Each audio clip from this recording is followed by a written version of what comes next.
We are out foraging to see what kind of things we can find on our homestead that are edible plants. We've already found mulberries, and there's a ton of blackberries that I'll be able to harvest later on. But let me show you some of what we found.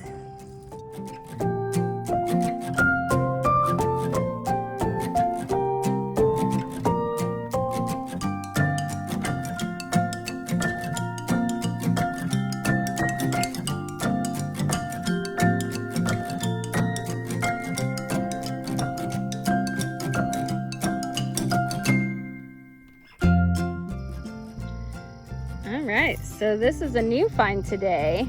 We found a black cap raspberry. So you can see some of them are starting to turn black. Hold on. Some of them are turning black. The red ones are not quite ripe yet. Axel is extremely excited about these ones. Mom, I found one in the pink. So they look like raspberries. What look like just black. So yeah, they're actually, oh, did you find one? Did you check it for bugs? No bugs. What do you think? Ooh, that one Mommy just had, it was so sweet. Yummy. We have it, black cap raspberries. Did you get a sour one? Mommy's first one was a little sour. Let's see if we can find more of the black. There they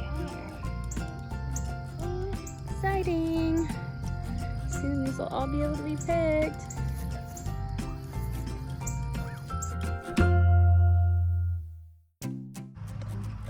Alright, second thing we found is some wild carrots. So this is a little difficult because it's currently summertime, early summer, late spring, and we need to be able to find the first year plants and not the second year plants.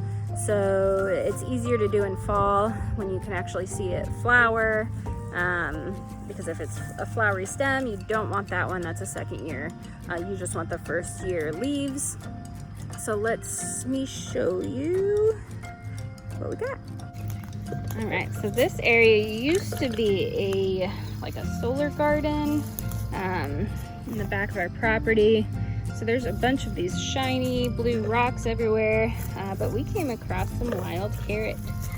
So Queen Anne's lace is also what it's known as. You gotta be careful because they are very similar to hemlock.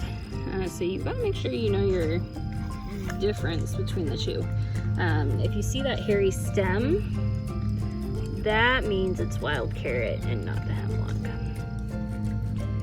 So this looks probably like a second year plant because it has the thick the thick stem, and it's probably going to shoot up into a flower portion here.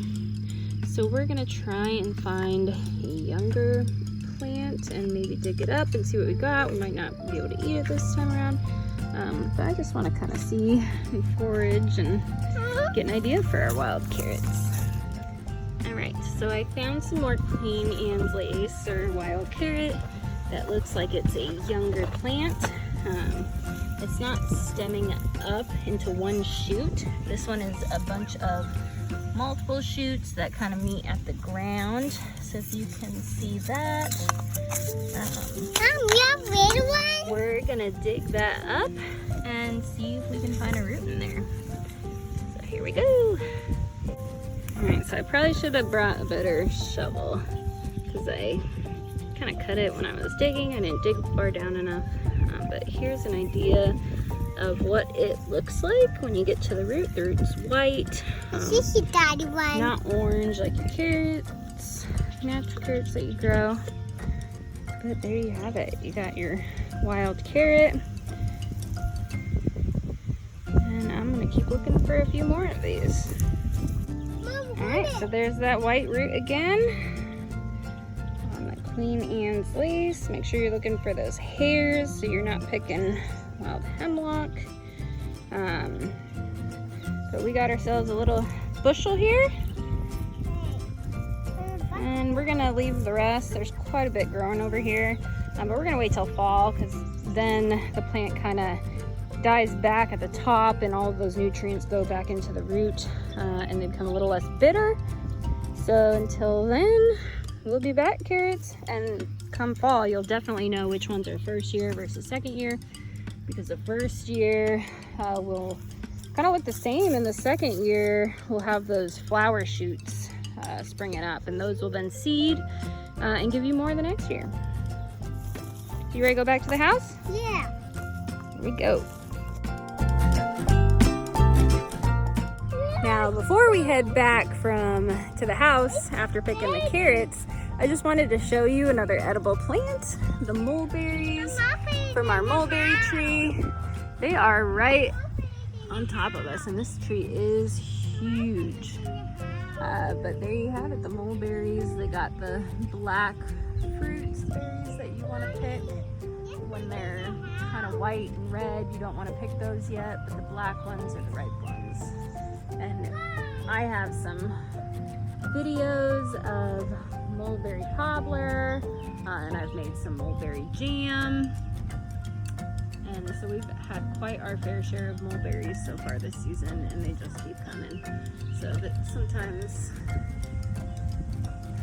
we'll pick them, but sometimes we'll leave them out for the bugs, because the bugs are starting to, and birds are starting to really like it. You can tell our house has some purple bird poop around it from the birds, so they're definitely eating the berries as well. So this area of our property, kind of untouched back here, but you see those black cap raspberries. These ones are not ripe yet. They're still growing, but they're mixed in here with these blackberries, which are also not ripe yet. Hopefully will come in the fall. But just a bunch of berries back here. To give you a closer look of the blackberries, we are gonna have a ridiculous amount once these actually ripen in the fall. But I'm excited that these black cap raspberries are also here in the mix, because those are coming ripe a little sooner than the blackberries.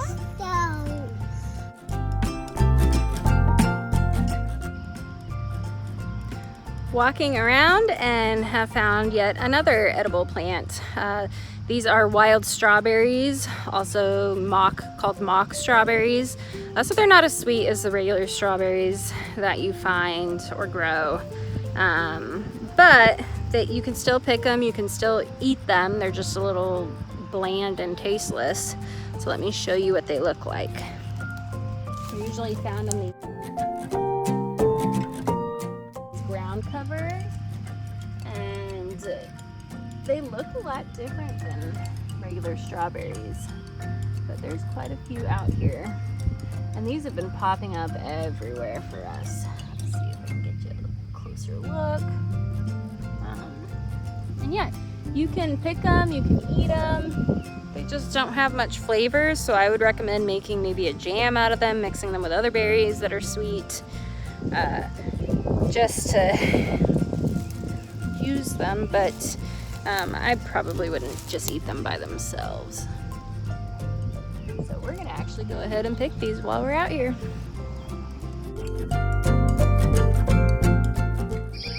I am standing under another plant that is important for foraging. This is an autumn olive tree, also known as Japanese silverberry.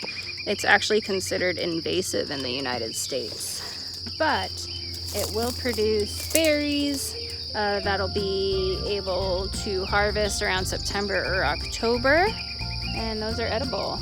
It smells really good once it blooms, but again, it's considered invasive, so it shouldn't be too hard to find. We have a few of them around the property, and it'll be interesting once I can harvest these berries, because I have never tried them before. But I hear they're good in either sweet or savory dishes, so that'll be interesting. So yeah, that is some of the plants we found while foraging along our homestead.